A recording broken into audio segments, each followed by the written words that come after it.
All right, ready when you are. Cool.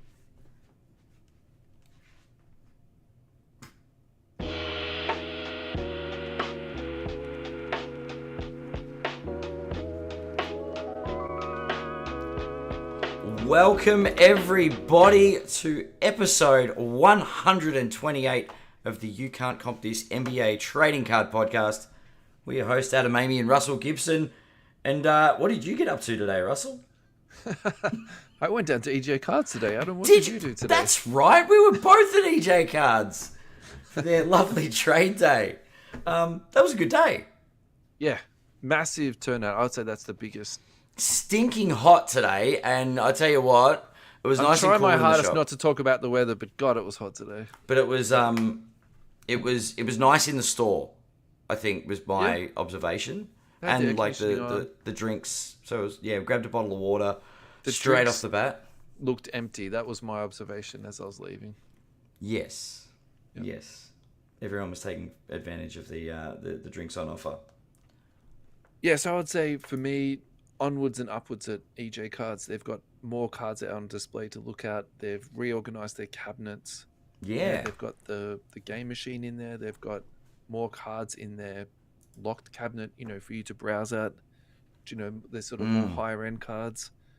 They've got a lot more product just sitting on the shelf, and seemed to me too that they've got a bit more sort of varied. So they've got NBA, they've got soccer now, they've got some Star Wars on the shelf, and you can really see Carson is filled. I feel like there's now like a yeah. dividing line between NBA and Pokemon in the shop, and Carson has really, filled that space out. So it It's looks been great. Yeah, fantastic. it So was good. good on the boys, as always, for putting that on. Thank you for your hospitality, for your drinks, for your pizza. That was just, amazing. And I think there was a lot of people in there just trading cards, actually, just looking through other people's collections and It's really having good to see a chat. lot of So, lot of trading happening. yeah. And some familiar faces. I think that's the thing too. I've sort of met a few people now, seen them Yeah, 3 or 4 times. I, remember who they are. So, yeah, thanks for a great day, everyone. I think that's the best way to say it. yeah, it was good. A lot of fun. Sponsorship news from EJ Cards. They're back on board. Rob and I had a really fantastic conversation today. So they're ongoing, and into the future. Yep. The other thing that Rob has finally ironed out too, and I have been nagging him about this for a little while. So, Rob, I'm sorry, mate. I do apologize for the nag, but he's also sorted out a promo code. So Excellent. the promo code offer is basically free express shipping on anything over $50 that your order is. Yep. It does have a couple of exclusions on there in that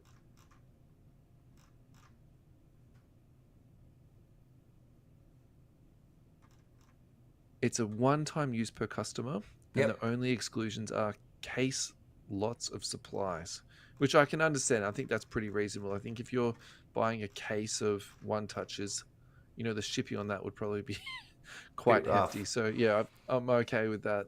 So I Yeah. think, if you're just buying some, cards and you're buying some boxes and stuff, I won't run off the promo code on air just for the fact that it's a chain of letters and numbers. You're never going to remember it anyway. I'll put it all onto social media. You'll need to copy and paste that, lads. There's no Yep. way that you'll be able to type that in one go. Rob is working on a more user-friendly promo code for that, but that is still coming. So guys, this is massive. This is something I've been wanting, for a really long Yeah. time. So again, thank you so much, Rob, for all of your support. And Yeah. we hope that the listeners will also now, get something, back from this in this space. And that's what, my ultimate goal was in this space, was sort of have this, win-win for everyone, basically. So Yeah, definitely. yeah. Awesome. The first thing in this week's run sheet is basically the run sheet this week is just all the things that I've just been processing in my head this week. So let's start off with Prism. We did speak about this last week. We spoke about Prism leaking early. There's been no signs of this being, pulled off the shelves. As far as I can see, it's Yeah. available for sale on eBay. It's available for sale on Walmart Yep. and Agreed. Target in the It's US, right? So everywhere. Yep. there's no coming back. The train's left the station. The conversation in my head has been this week, though. It seems to me that breakers are getting back into doing Prism. So, and this is a little bit of a change because there was sort Yeah. of this thing a few years ago where hobby was so expensive. So retail became quite breakable because it was very cheap and it was very fun. And particularly if you're doing Prism, If you're Yeah. doing, say, $4 a spot, and you hit a silver rookie that was selling for $100 or $200, that was a good play. But Yeah. that play sort of died, of course. And then breakers stopped doing retail breaks, but now they've come back again. I think the big reason for that is because hobby's not out yet. People want to get their hands on it, and the Wemby Prism stuff is selling like hotcakes. They do. They want Wemby prisms with curtains and no autographs on them. And a very strong argument can be made this year is that Prism is actually going to be very important because we're not getting the autographs through the other products. Yeah. So what are people going to be chasing for Wemby stuff? Numbered Prism stuff. Yeah. Numbered. Yeah. Well, I actually had a chat with our friend Mr. Chris Ribbus down at the store today, and the first thing that we were talking about is he was talking about our episode last week and how he would be moving a lot of the unnumbered stuff as far as Prism goes with Wemby specifically, but numbered stuff just like that's where the value is. I think the long-term hold on Wemby is the numbered stuff. Yeah. So, and speaking of your source, Mr. Rimpus, he has clearly been reading the numbers on the box because he also noted that. So normally out of blasters is a number to 25. So this year there's 2 other numbered parallels coming out of that too. Ooh. And so do I think that dilutes the product a bit? Absolutely. Of course, I think that. But at the same time too, those cards are still very chaseable. And I think you cannot debate that, in any capacity. But again, the thought that sort of goes through my head is if they're now putting 3 numbered parallels into this, how much of this Prism blasters are they printing? Like that's a very good point. But like even if there's a number to 149, 199, 249, 299, that's still a limited number. Oh yeah, no, yeah. I don't argue that. But if you imagine how much they printed last year, so now if you're now telling me there's 3 times more than that, like that kind of hurts my head.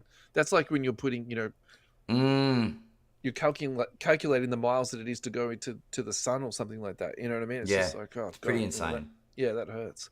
It's nuts, actually. Look, I'll just run through this next bit really quickly. So Walmart has currently got Victor Wembanyama Prism Blasters for sale at $44.99. Yeah. They've got Cade Year at 28 and Paulo at 37. So that for me is also a really interesting change of mindset because that's more something you would see traditionally at, say, hobby shops, not at retail shops. So even retail is cottoning on to the different value of products, which I think is good. Is it? I wonder if it's where they're sourcing it from, or are the wholesalers changing the prices? Who's the one changing the price is my question.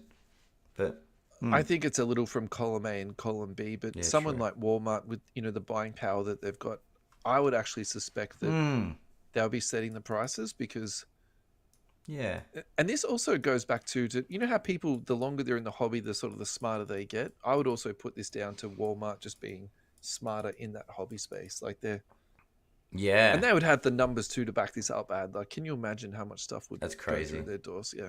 It's actually quite phenomenal to think about that. Checking resale prices though, this is the part that really got me. 34 USD, 41, 46, 117 USD for 3. I'm talking about Wemby Prism Blasters. They're all Wemby ones, 38, 91 posted for 2, and that included postage. So if you cannot get access to Walmart and Target, because people from overseas can have a lot of trouble doing that, the easy play is eBay. And this is where I'm going to be heading because my Target account got cancelled. They decided they weren't going to ship to Australia. To forwarding boxes anymore. Ah. Yeah. There was too much fraud going on in that space. So even though, my account was very well established, obviously had like a good buying record with them. Yeah, I couldn't make. But they didn't. Yeah. Okay. So cracking down on that. Yeah. So look, initially when I went onto Walmart and Target, obviously I was disappointed. But now that I've seen the eBay sold prices, look. So for people who are listening at home, I think that's definitely a play to be had there. So. Anything else you wanted to add to this Prism conversation, Ad, before we move on? Oh, look, I think it's it'll be interesting to see what happens when it stabilizes. I know Wemby's a very unique, so when it's one of those players, it's always interesting to see what the product does. But yeah, like don't. The message that I'm getting is there's enough product. So don't get FOMO and pay exorbitant amounts for if there's cards. triple of last year, man, like there's so much product. That's what I mean. Like there's going to be product available.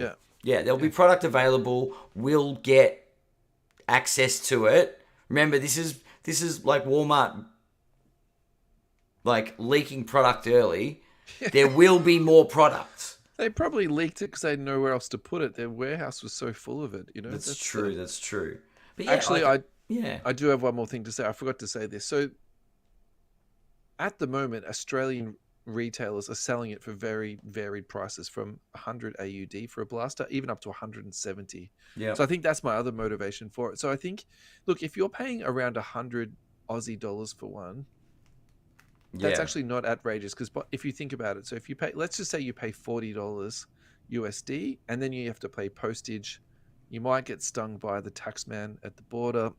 That's close enough to $100 anyway. So that's probably not too bad. I think once you're getting up to that 150, 170 mark, though, yeah. Then it starts to get a bit. You start to ask questions, really. Play the long game and go somewhere else. All right. Following on from this same Prism conversation, but a very, very different theme. This is from NBA Hotspot Worldwide, Trade and Sell Cards. This is the page that's run by Raymond who was very kind enough to come onto the podcast a while back. Look, I love this page. 34,000 members. I will say the activity on the page has died off dramatically, but still, every post that comes up on this page is a notification for me. Because look, I get so many notifications on Facebook. I figure what's another, 2 or 3 more a day.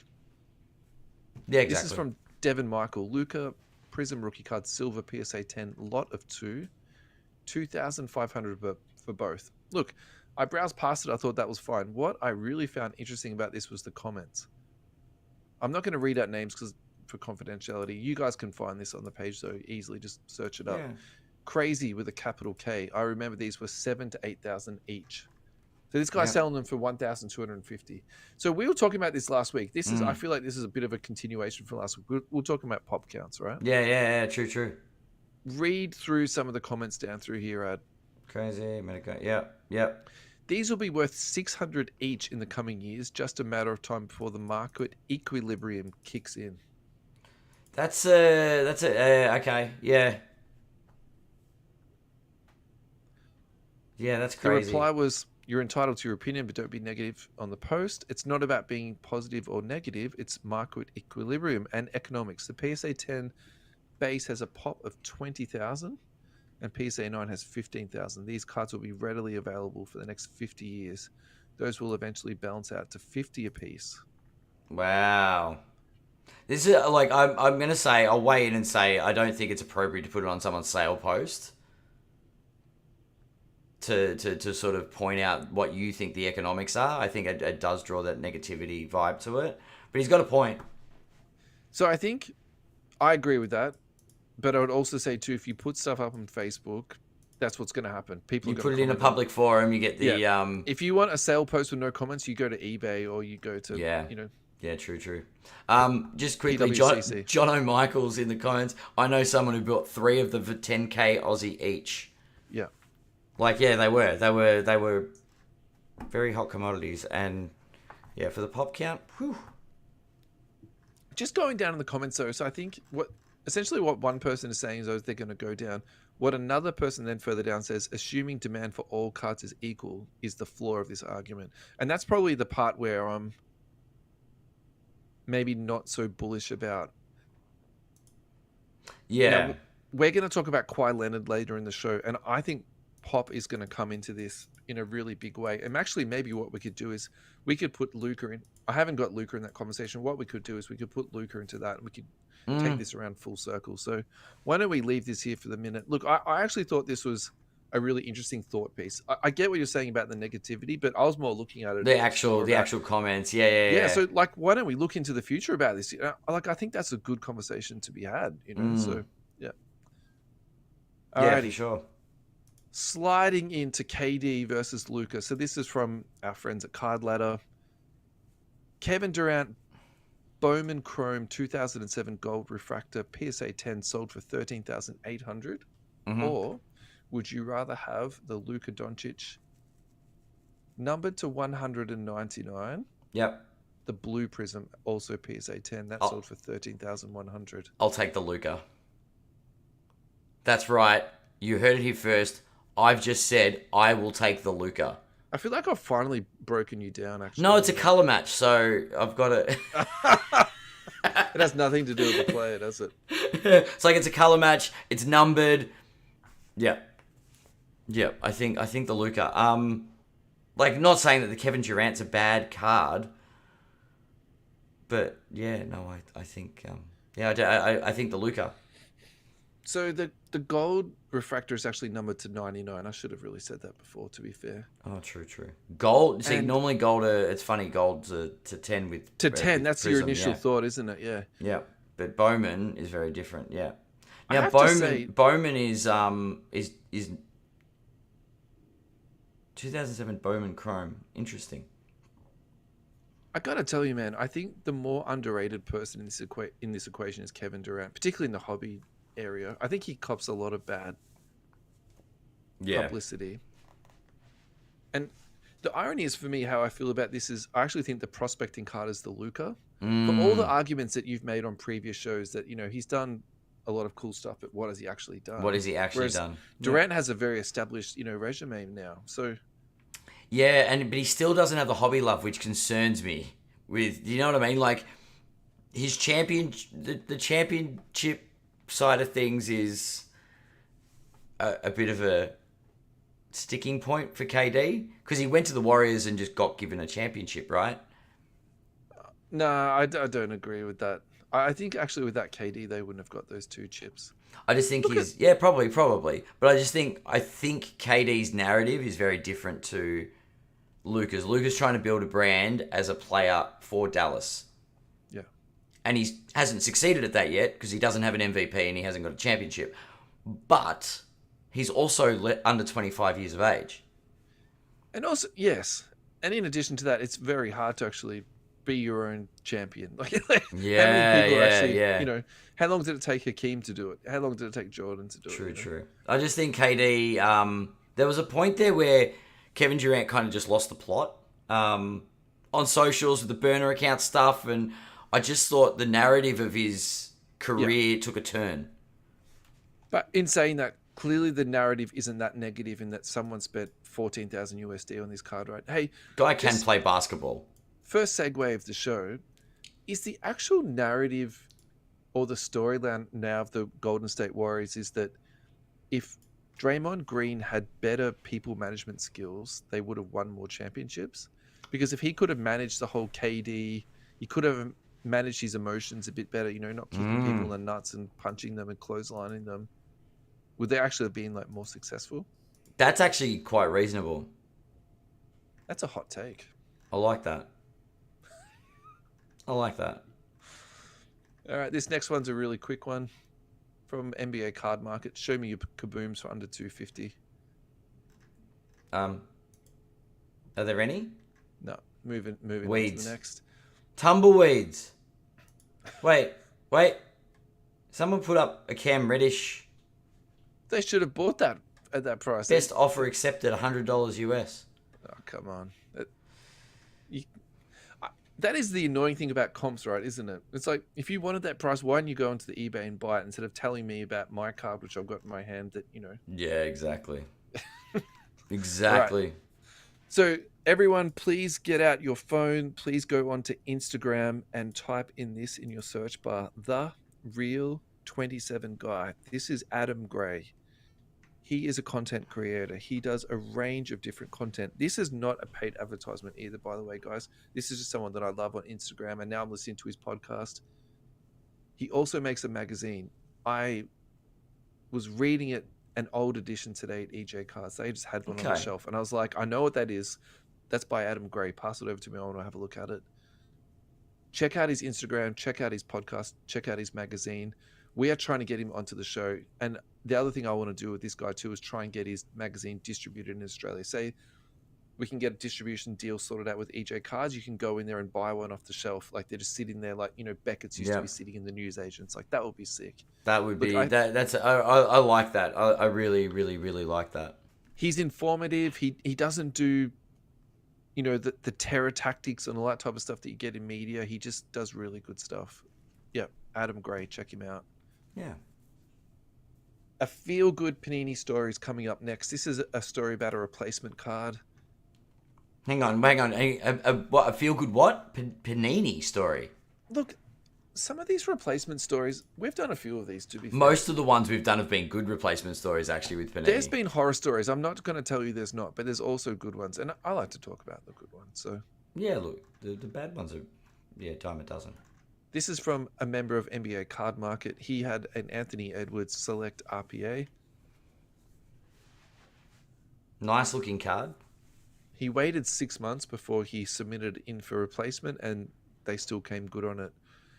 The thing that he mentioned about, which I actually thought was really interesting, was when they sent it back to him, it had the Panini seal on it, which he quite liked about that. So that's a really interesting little twist for me too, because I actually hate stickers on one touches. That's one of my like pet hobby peeves, particularly all these breakers that are like willy-nilly putting them on. I think they should give you $5 break credit for you replacing the one touch they give you. Shots fired. Shots fired. Oh, just grinds my gears. Anyway. But the Panini seal doesn't? I prefer it without. I'll leave the Panini seal on because it's good that it's Panini sealed, but in saying that, it still doesn't mean the card's going to gem. Yeah, like, that's true. I've taken cards out of a Panini seal, sent it off to PSA, come back PSA 9. You know what I mean? So it's not as though... Yeah. What does it really mean? It's just a Panini seal. What have we got in the chat? Sean Callens. We had a member that had a gold numbered to 10 Luca redemption, and Panini replaced it with 11,500 reward points. I don't think that's a good deal. I feel like that's a bit of it, yeah. Because the problem with the points at the moment is that you go onto the store, it's a pretty bare shelf. Well, it's because there's no point in having anything on the store. They're only in operation for another year and a half. No, but what will happen is they put out a newsletter and they say these are the cards that are coming up, and then people get on there and just camp for it in 2 seconds, right? So are they bots or are they people? Like sometimes they're so fast, I don't know. So Same the problem people is with buying stuff from 11,000. Walmart. Probably. The problem with 11,000 is, what can you get for that 11,000? That will be heartbreaking.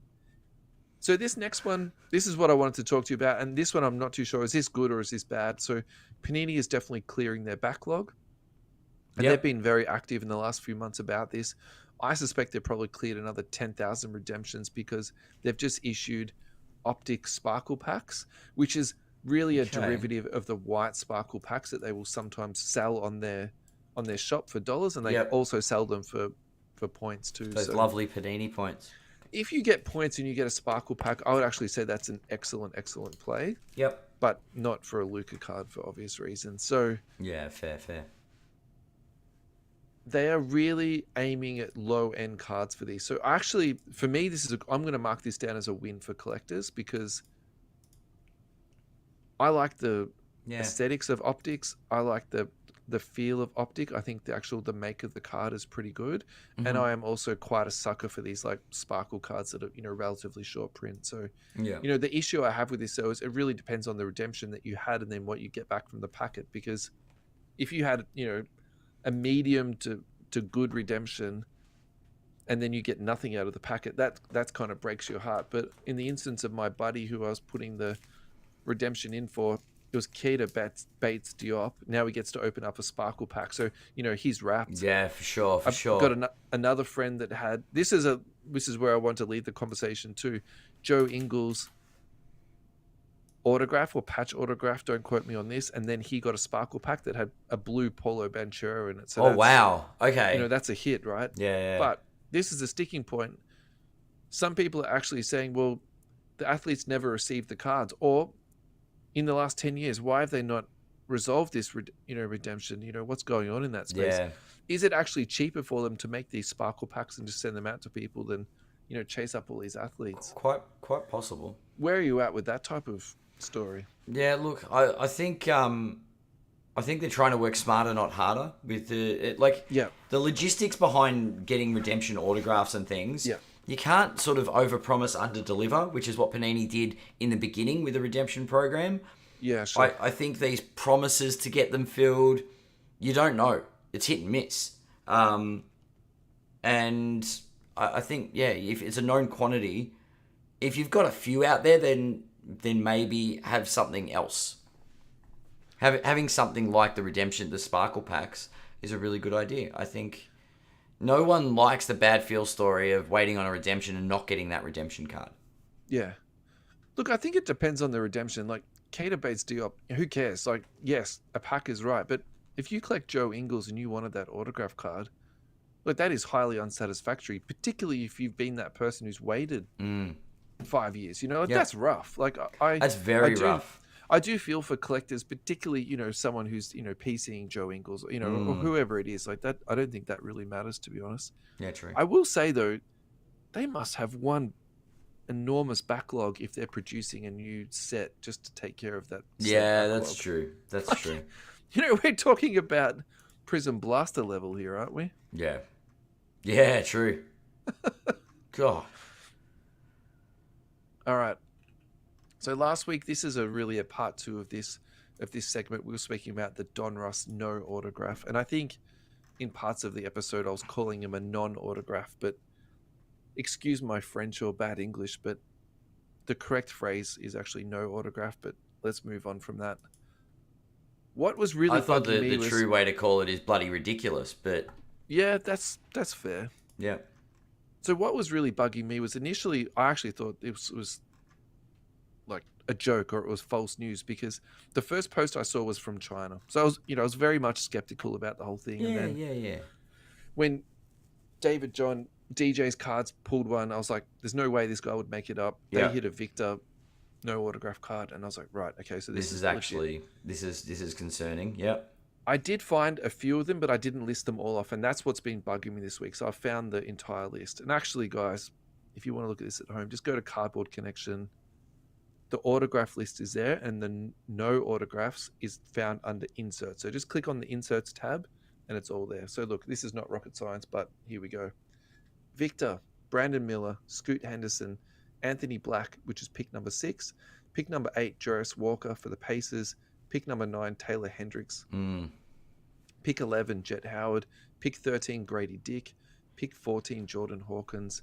Pick 17, Jalen Hood. Excuse my pronunciation. Scafino for the Lakers. Yep. Pick 18, Jamie Jaskes, which we spoke about last week. This is a problem, in my opinion. I think that guy's going to be significant. Pick 20, Cam Whitmore. And 27, Nick Smith Jr., who I've got on my fantasy team. And I think he's like a deep cut smoky. All of these guys are no autographs. So there's a big thing there. That's 6 of the top 10 did not sign. Well, out of the top 10, yeah, your maths is correct at 6. So I think if you're walking away from the negotiation table and you've just signed up all those guys and Panini doesn't have them, that is such a victory for Fanatics, isn't it? Yeah, well, think about it. It's like, okay, Panini, so which draft picks have you got autographs for? And they're like 4, 5, 7, and 10. Yeah. Great selling point. Yeah. So, and again, we did speak about this last week, but I think this is again a continuation on. So if you're a consumer and you're going into breaks and or you're buying sealed product, how much does this affect you? So the Victor Wembanyama sold for $1,000 USD, no autograph twice. Yeah. We were talking about this off air. So are now people just considering this a short printed Victor card that actually is collectible? Yeah, I think so. If there's not, where are you at with that though? Like, do you think that's a good play? Do you think that's a bad play? Do you just think this is the nature of the beast and we have to get used to it? Where are you at? I feel like for the next couple of years, this is what we're going to be in and around with the transition between Fanatics. Because we've still got one more year of this. Yeah, I know, and that's concerning. Year, right?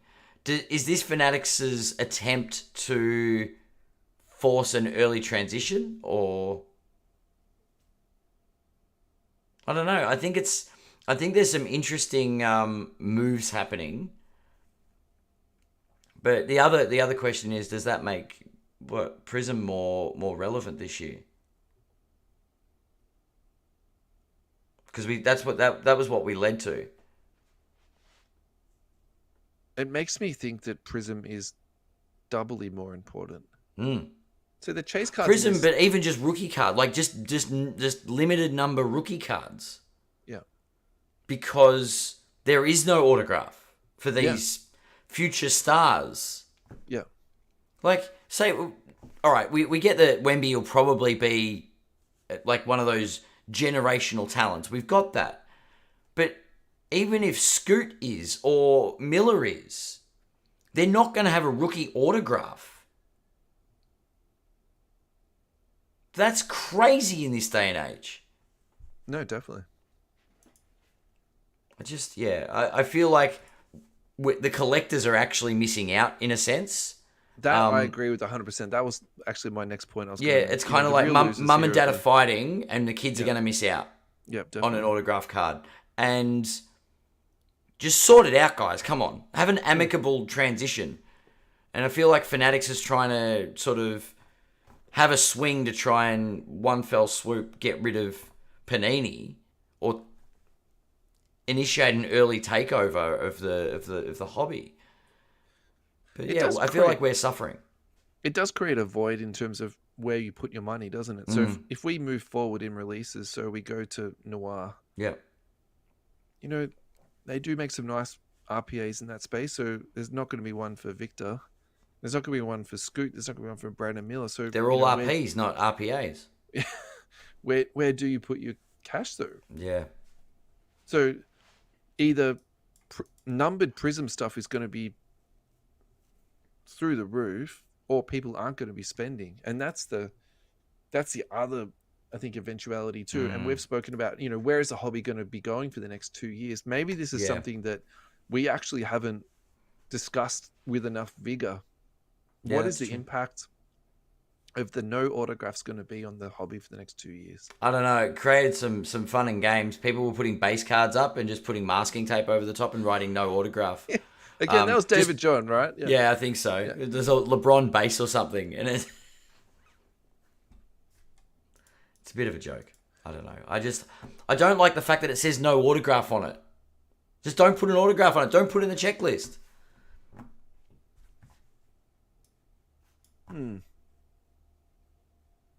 Make a different checklist. Remember when Paris said one of the biggest scams of the last few years was all the billion or however many hundred millions of dollars came out of the value of the Zion rookie silvers and all that stuff? Yeah. How much money is not going to be put into the hobby because of this no autograph situation? I wonder if this is the same, but almost in reverse. Yeah. I think it'll be interesting. Yeah. Actually got Sean again in the comments. Pivotal point in the destruction of Panini. I think it will be an iconic card long term. Yeah, right. And you're right, probably with the all publicity is publicity in itself. Yeah. There is a chance that this becomes an iconic, recognized rookie card. Yep. Even though it doesn't have an autograph on it. Look, I think that opinion is actually really valuable, because I'm really struggling at the moment to see how $1,000 on that card is a good spend. Like, I'm not going to lie to you. Agreed. Do I think in 5 years' time that could be $200? Yeah, I really do think that. But very much so. Yeah. I'd love to be wrong, and it's a $2,000 card. Yeah. Yeah. I'm just disappointed that we're not going to see certain players in their rookie year not have an autographed rookie card. And I think that's disappointing for the fans. That's disappointing for the hobby, the collectors in the hobby. Yeah, so for me, I wanted to get some Anthony Black. I wanted to get some Jet Howard. They're the ones I'm kind of like, oof, that would be like nice prospecting. So that's a bit of a dent for me, definitely. Yeah. And it sort of makes me look further down the list. So is Koulibaly someone else I'll be looking at instead? Is this true? I got to say, the team I think at the moment to take in PYTs, though, if you're just looking at the next day autograph list, is the Mavericks. So you've got Luka potential, you've got Kyrie potential, you've got pick 12, which is Derek Lively, who's looking really good. And then not that much further down the list here. Is there another Maverick? They got 2 picks this year. Ooh. Oh, wait, yeah. Number 24. Yeah. So, yeah, I reckon... Pronounce his name. Oliver Maxence? Olivier Maxence Prosper. Yeah. That's my attempt.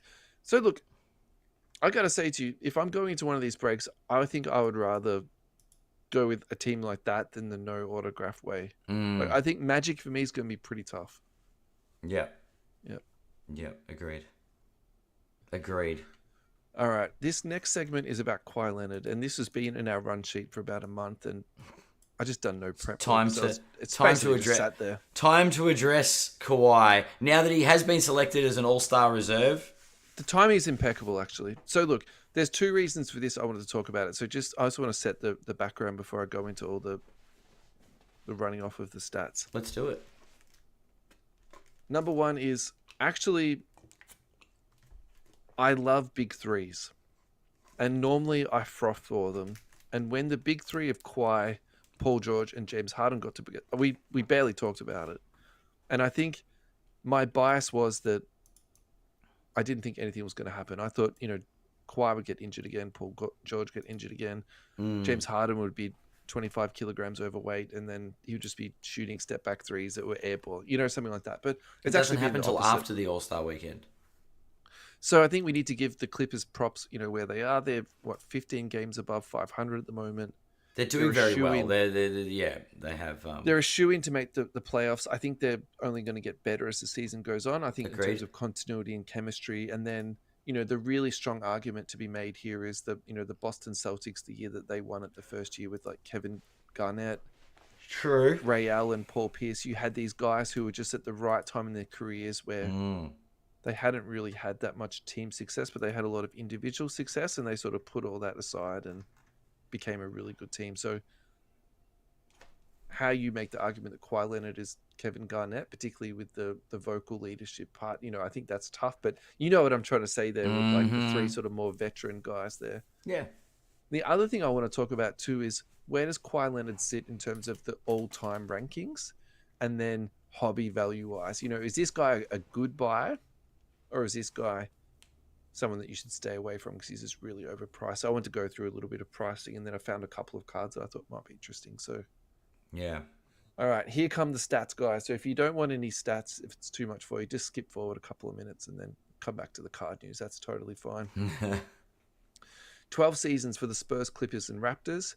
Career averages 19.9 points. Let's just round it up to 20, 6.5 rebounds, 3 assists in 671 regular season games. So not many games. Like everyone knows about his injury history. He's played in 5 All-Star games, and he's just been selected for his 6th. He's won 2 Defensive Player of the Year awards, 2 Finals MVPs, which I think is very important in terms of all-time relevancy, and 2 NBA championships. That came from StatMuse, so thank you very much. From NBA.com, I found this. In his 12th NBA season, Leonard is averaging career highs in field goal percentage, 52.6, and minutes, which I think is very, very important. 34.4. He currently ranks tied for first in the NBA for plus-minus differential at 8.4.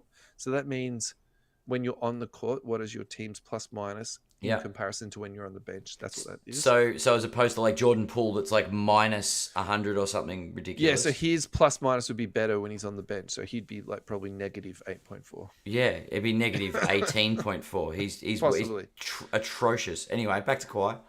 Second in net rating, 11.6. Third in steals at 1.7. And 7th in deflections per game. Oh, I love those deflection stats at 3.1. Leonard is the only player in the NBA this season to average 23 points, 6 rebounds, 3 assists, and 1.5 steals. Right, now looking at his career statistics, 2-time Defensive Player of the Year, 2 times Final MVP. 5 times All-NBA selection. 2021, 2020, 2019, 17, and 16. 7 all-defensive team selections. Now, this is the one that actually surprised me because I know he's a really good defensive player, but I didn't think he'd played enough time to get that many selections. Yeah. Mm. He's also a member of the 75th NBA anniversary team. And without cheating and looking on the sheet, do you know where he finished on that ranking at? In the top 75, Yeah. he'd be in the last bracket, wouldn't he? The last third. So 25, 25, 25, he'd be in the 50 to 75. So off the top of my head, to be honest, that's where I thought he was. They actually ranked him at 34th. Oh, wow. So he's actually in the middle, in the higher end of the middle. Yeah. And what's really interesting, when you look... So I looked at a bunch of different lists, like rating the top 50 best players, the top 40, the top 30. When you go in the top 30, 30 to 39, that's a pretty tough list. So that's like Dwayne Wade, Iverson. I'm like, who else in active NBA players is higher than him in that all 75? That'd be... Oh. Well, Steph Curry, Giannis, Joker. LeBron. Oh, yeah, that guy too. Yeah. He's all right. Yeah, he's pretty good. He goes okay. But when you get to the 40s, that's when actually there's a massive dip between 30. So 40 is like Reggie Miller and Ray Allen and Rick Smits. Like it's a really big drop off. So I kind of get that. Yeah. Wow. 14-15 steals champ, 11-12 all rookie. That's kind of like his career summary, right? Yeah. So that sums it up. So keeping in mind he's sort of in that like 30s range. So his 2012 Prism, which is his rookie card without the rookie emblem,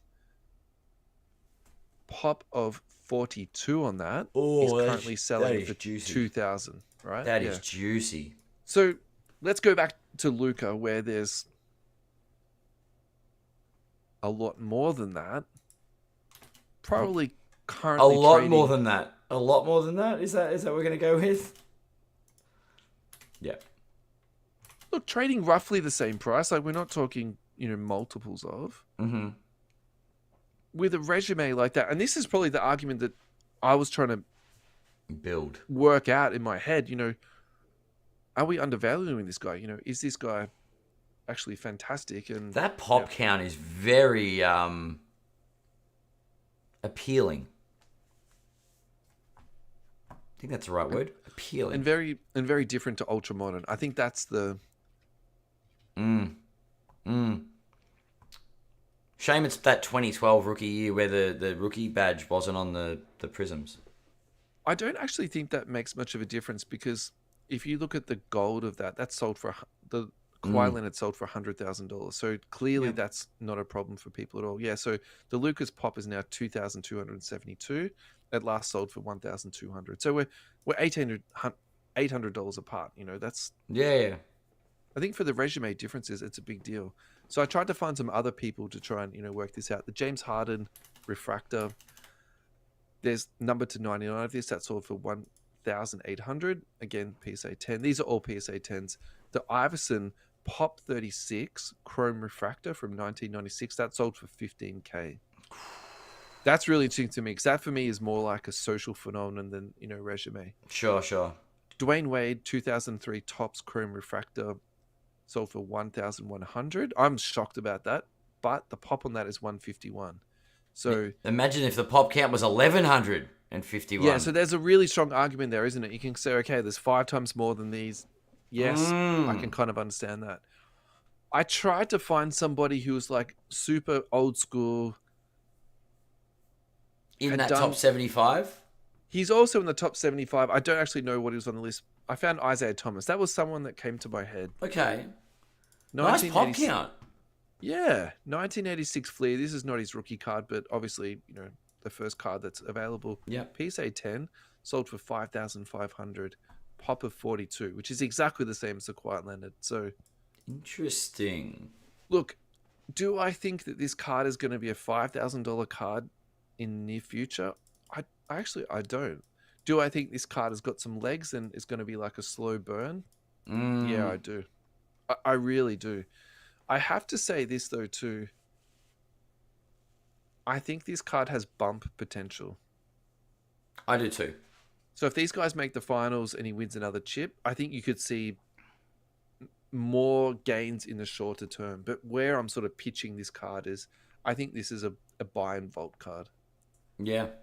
I think this is a historical card, not a flip card. Is that? Yeah. That's where I'm sort of leading with this, because I really think that this guy has an all-time resume.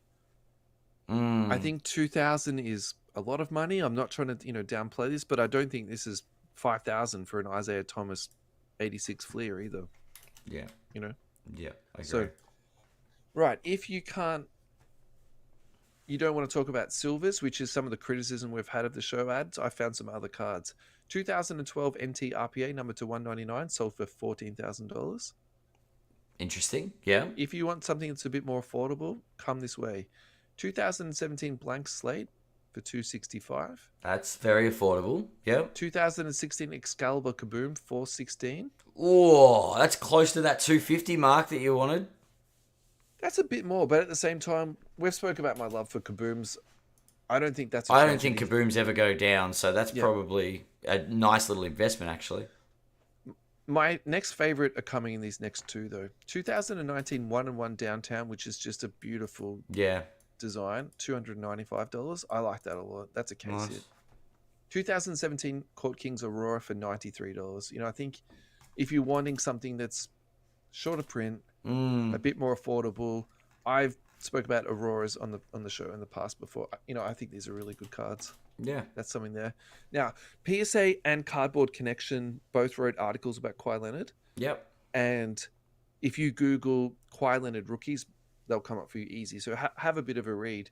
What PSA did pitch, though, was the 2011 SP Authentic, which is in a college uniform. So they're currently trading for less than $100 in a PSA 10. Again, if this fits your budget and you're looking for something that's a bit cheaper, the pop on these is low. It's in the 40s. I don't mind this. The only thing is, and I think you have to say this with a very large asterisk next to it, it's college uniform. So, all right. So a player, now we're not going to talk about the Lucas actually Lucas only started his career in the one team, right? So we're not going to talk about the Steph Currys, the Kobe Bryants, the Dirk Nowitzkis, the loyalists the Tim Duncans that stayed 20 years at the same team. Yeah. Right? We're talking about a player that has gone to a lot of different teams. What's the difference if you got a college jersey? There is a difference. It's not rookie year. That's the only difference, really. Yeah, but there is a difference between college and pro. People do value pro a lot more. Yeah. I mean, their rookie year is their first pro year. This is before their first pro year. That's the downside, I guess. Yeah. Okay. But I just think there's less. I don't know. If I have a player that's changed teams a bunch of times, I probably don't care what they're wearing in their rookie card. I suppose where I'm making the pitch for this, though, is price point. Yeah, for sure. Is this a good purchase at that price point? What's the best card you can buy for 100 USD? Yes. Do I think this is the best card? No, I don't. But is it an option? Sure. Yeah, it's got to be in the conversation. And also, I kind of like those slightly oddball sort of, different choices. And look, keeping in your budget is a really important thing for me. Agreed. In this hobby. So for sure. I like that. I like the Aurora getting those two for, sub 100 USD. Yeah, definitely. Yeah. Definitely. Look, I think we've got a couple more minutes. Why don't we go onto our Facebook page of You Can't Cop This? In the pinned post, we've got some buy, hold, sell, and people have made some requests for us. So why don't we just...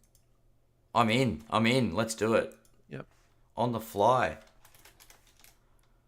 Facebook. I've been on that before.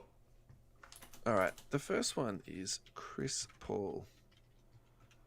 This is a fun one.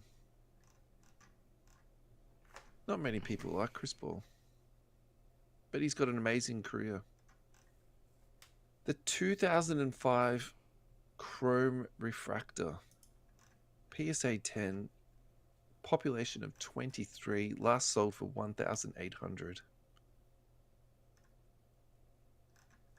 So I think actually this is fantastic timing.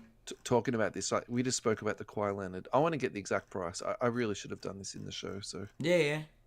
So the silver PSA 10 is pop 42, and I've actually lied to you guys like blatantly. It's not 2,000. It's 2,600. So would you rather two Chris Pauls or would you want one Kawhi Leonard?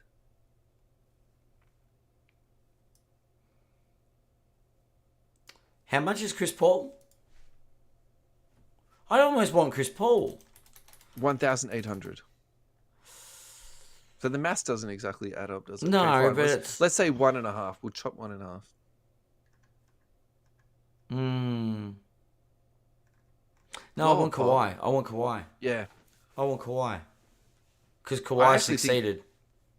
I actually think that's really good content. I know we did that on the fly, but I think that's a fantastic comp. Let's look at Chris Paul. Let's look at Kawhi Leonard. Yep. Howard Smith, he asked for Tiffany Stratton. I'm pretty sure she's a wrestler. Howard, I'm sorry, mate. Can't help you with this. Yeah, I can't help with that either. Or do you want to give it a go? We'll go to 130 point and give it a crack. No, we're not going to do this. This is out of my professional realm. Out of it? Can't do it, mate. All right, this next one is absolutely delicious. I think we need to do this one, actually, yeah. Tyrese Maxey. This is actually long overdue.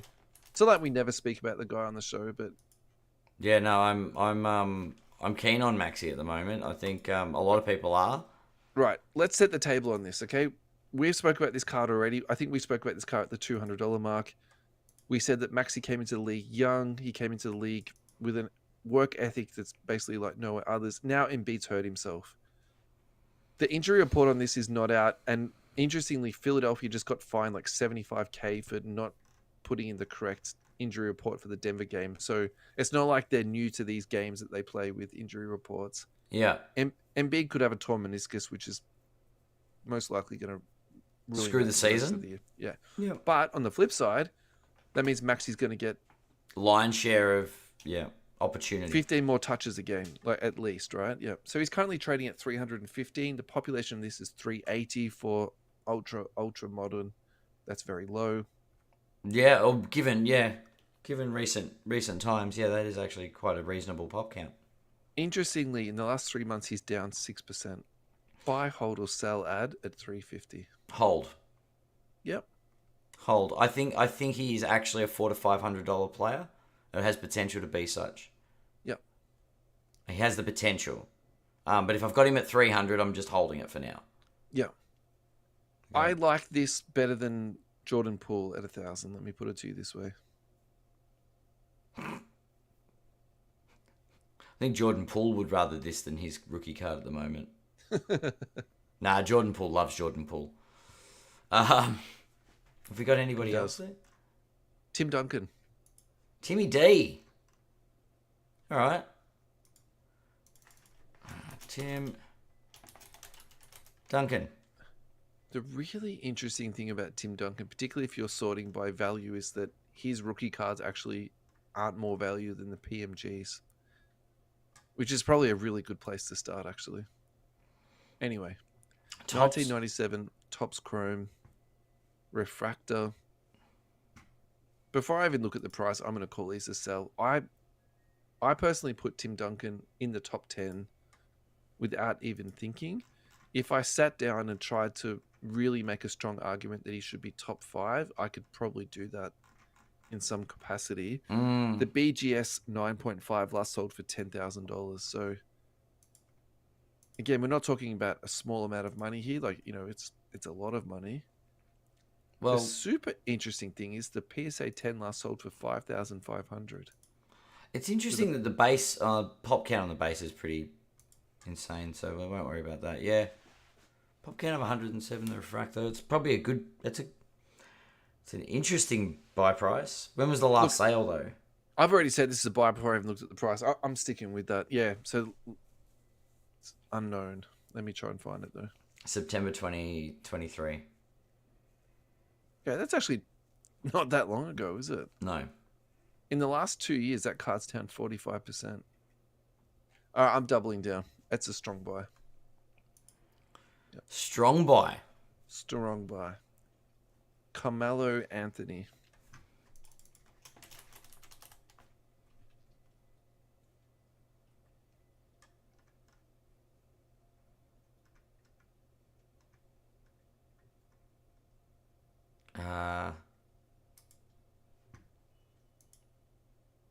Chrome base.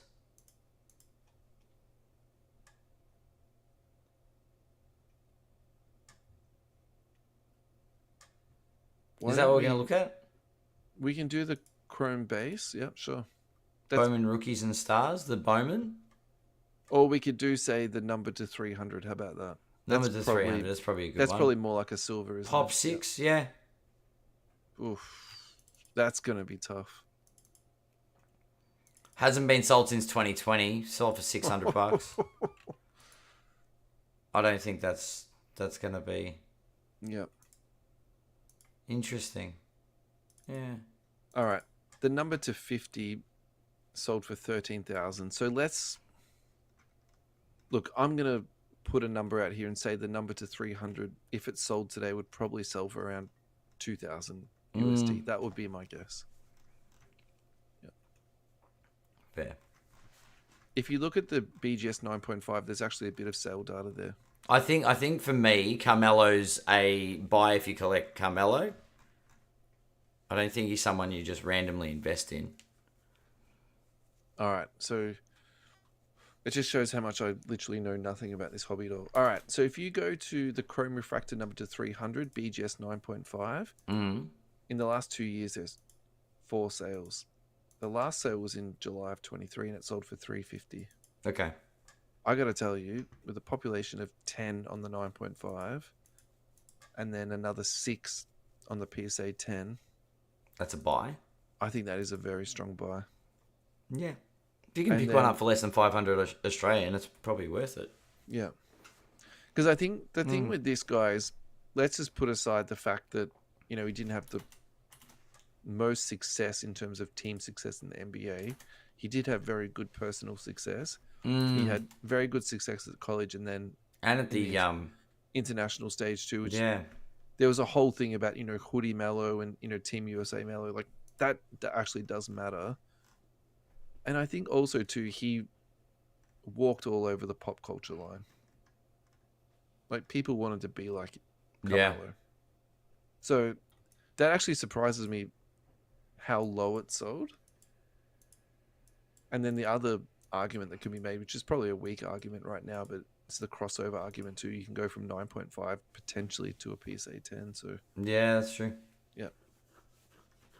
All right. How about we do 2 more and then we'll call it a day. Yeah, sounds good. So the next one's Damian Lillard. That's in the thing, and this is an interesting one, and this is a relevant one too, just for the fact that could you check in with him now that he's he's changed teams recently. Yeah. All right. So the silver PSA 10, 2012, silver prism. In the last 3 months, it sold 8 times. It last sold for 1,435. Yeah. So that's Pop Kenner 41. Same year as Kawhi. See, I wonder with this, I don't know the background on here, and I think there was a little bit of a gap in terms of product here. Yeah. But it's the same year as Kawhi Leonard. So would you rather a Luka rookie, or would you rather a Dame Lillard with a pop of 41? That is a tough call.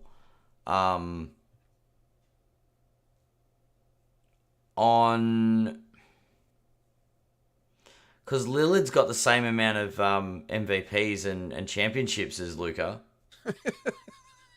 That he does. So, but he's also been around a little bit longer. So Hey, Lillard's another one where I'm judging his success or lack thereof. is the new comp card the Luka Silver PSA 10 that you literally can just comp to anything? Because you can say, right, this guy's got a better resume or a worse resume. He's got more championships or less championships. His pop is higher, his pop is lower. The price is higher, the price is lower. I think that Luka is a good basis of comparison, but you can probably use Zion as well, and you know what I mean? But I think Luka is a better one than Zion because Luka's the hot property. I think I've said he's hot property, but he's a better bet, right? I think the Yeah. ceiling with Zion is so high, but the ceiling with Zion is also incredibly low. Too, I think Luka is very much a safe bet in some ways. Yeah, Luka's an interesting one because a bit of success and that all changes. The world just comes back to Luka Doncic, really, doesn't it? I still think the biggest problem with Luka, and I'm I'm not gonna throw too much shade, is the fact that I think everybody's valuing him Yeah. on the assumption that he is going to succeed at some point. Yeah. And so there's no prospecting for his potential because it's already there. So we're already buying as if he's already hit it. Sure. That's where we're doing. Whereas Lillard, well, he hasn't hit it, but he's done some stuff. Like he taps his arm to like the Dame time stuff, and that's really entertaining. But I don't know. The players that don't win MVPs and don't win championships, it's hard to gauge what their career means. Because I'm not saying they're bad players, but I'm saying the accolades kind of draw attention to them. Look, I think you can confidently say that Lillard card is not future priced. I think that's just the popularity of Lillard. That's his resume that's already been written, and that's the pop, right? Yeah. So let's take this full circle. So we were talking about the conversation that was on the Verizon page, right? Yep. So the guy was saying, in 5 years' time, these are going to be $600 cards because of the population count. And when I first read that, I disagreed with it. And maybe this is the one sentence synopsis of tonight's show. Population count does matter, and this is how you pass it out. This is interesting. So in 5 years, Luka, what's your prediction on Luka? Well, you look at Luka, you look at Lillard, you look at Kawhi Leonard, which I think we've done a reasonable deep dive into tonight. Like very much. You know, that means something, you know?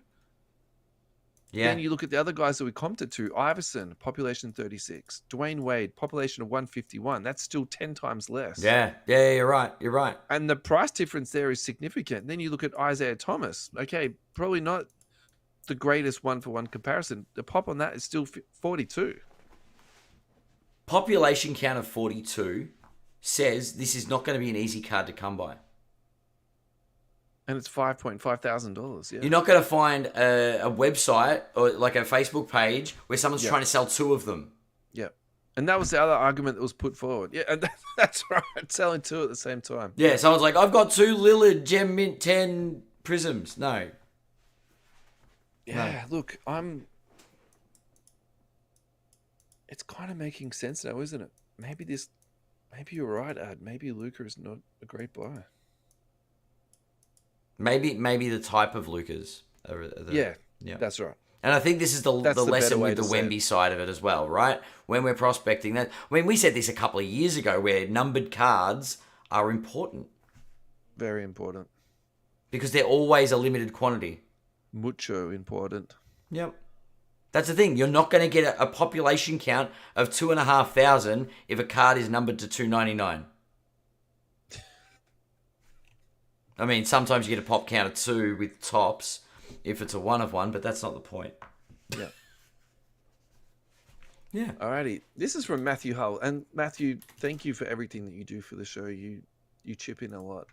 I really think the 5-year players need to be discussed and rated. And I think that's a good conversation for, you can do a whole show on that. Look back at rookies from 5 years ago. Luka, so we've done that. Tatum, we've done that in the last few weeks. So I think we can skip past that. On the other hand, Dalen Terry. Interestingly, we spoke about Dalen Terry again 2 weeks ago. I spoke about the RPA that I bought after I went to the Bulls game. Yeah. Ayo, we've spoken about him. Marshawn Brooks. Look, he's probably a tough one, and I probably would say he's just a very deep cut. I would also say, too, opportunity is his big problem. Scotty Pendlebury, I don't want to comp him. Spider Mitchell, DeMar DeRozan. We've done DeMar DeRozan. Zach LaVine, he's so injured at the moment. Yeah. Schroeder, there's not much hobby value there. Jimmy Butler, we've done on the show. Yeah. The one I do want to talk about out of all that is Donovan Mitchell, because actually Donovan Mitchell this year has been having a really good year. Yeah. He is very much at that 5-year kicker point. And he's in the same group as De'Aaron Fox. He's in the same group as Jason Tatum, who are both now having, pretty decent sort of hobby years. Interesting with Spider. Donovan Mitchell, Silver Prism, last sold price $217.50. Yeah, population of that's 603. I think that's relevant. Yeah, it's not 2,000 though, is it? It's not 2,000, but it's above 500. Yeah. Yeah, it's So the last 2 years he's down 72%. yeah. The last 1 year he's down 27. Let's zoom in a bit closer. The last 6 months he's up 10%. Yeah. The last 3 months he's up 20%, and the last month he's up 26. Maybe that's actually more relevant. He's been playing good basketball. The Cavs have actually come good. Yeah, they've had a lot of injuries. He's kept them afloat. So Yeah, interesting. buy, hold, sell, add at 217. I'd actually consider buying at that price. Yeah, And I'm not a huge Mitchell fan, but maybe that 2 to 3 range is where he's at. Yep. For now, it's good. My only thing I'd say with this is I don't think you should expect fireworks from this card. No. Drafted in Utah, currently playing Cleveland. Strong argument to be made. He's the second option on that team. Mm-hmm. When Garland comes back, although I'm a Garland fanboy, so you might be asking the wrong person. I still think it's I think it's a reasonable price. So I'd maybe even a hold. Look, So, I'm really glad that he's made a comeback there. I think it's nice to sort of see some victories, in the hobby the space bounce every now back and rather again. than the plummet nonsense. Yeah, for sure. Right. The last thing of the show, and this is not on the run sheet, and I did it deliberately to pretty much sabotage and blindside you, is the Lakers have 2 All-Stars. They do. The Sacramento Kings have 0. The Kings have a better record than the Lakers. And Domantas Sabonis this year Was robbed. playing amazingly. Agreed. Why do the Lakers have 2 All-Stars? Because and the All-Star ballot is a popularity contest. But that's also done by the coaches. Yeah, it's still a popularity contest. So Sabonis this year is averaging 19.9 points, 13 rebounds, and 8 assists in 46 games this season. But that's the thing. You're right. The coaches do vote. Is it the coaches or players?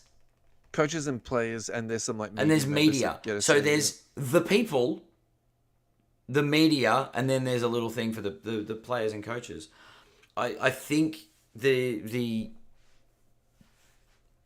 I don't think Domantas Sabonis is in the spotlight as much. And I do think he was shafted.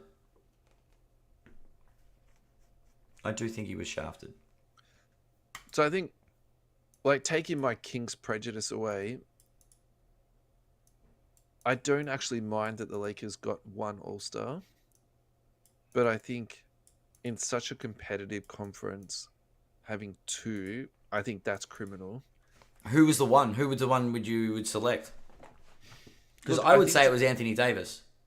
I think just for legacy, I would probably go with LeBron James because I think. See, Even I think if Anthony Davis has earned a spot. Stats so- wise, he's earned the spot. LeBron gets it in because he's popular, because he's LeBron. Yeah, but even if you make that argument and you say, Anthony Davis should still be there. So I can't believe I'm saying this, but I'm going to say it anyway.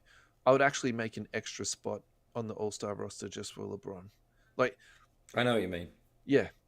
As much as this sort of pains me to say Yeah. it, he is actually very, very important to the league. Synonymous. I would also say too, Father Time catches up with everybody, and I'm not trying to say this to put a jinx on everything like that, but it's not impossible to say this is his last year.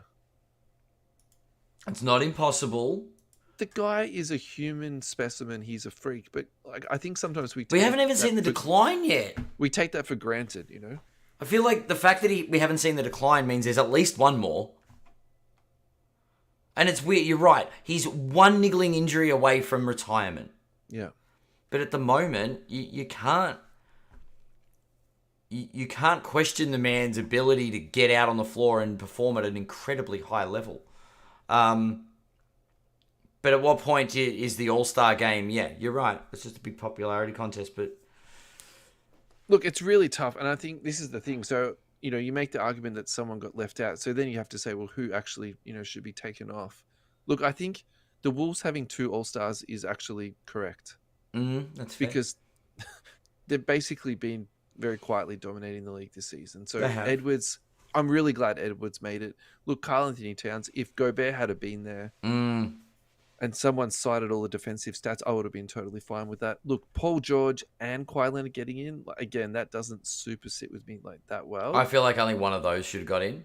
The Booker one, again, if Sabonis had been in there instead of Booker or Fox had been there, I'm okay with that.